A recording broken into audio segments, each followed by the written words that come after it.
bütün ağaçlardan gelen bin birisinin sahibini dilinde car eyleyen ruhusu göyden dökülen sırasından gelen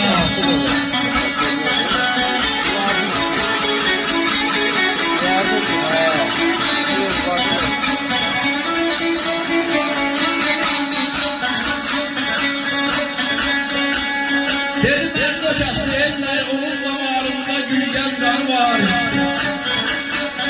Milletinin gayretine kurban gelenler var. Yaralar hali öldüren sultanı var. Haraydasan kümayla ol şahlardan gelen.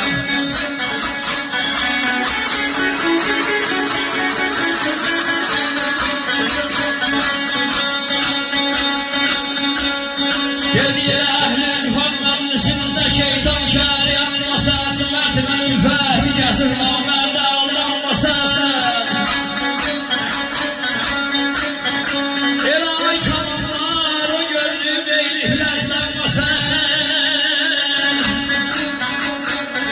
Eyli daman keslerin göllerinden kan gelir. Yalayan alımsa.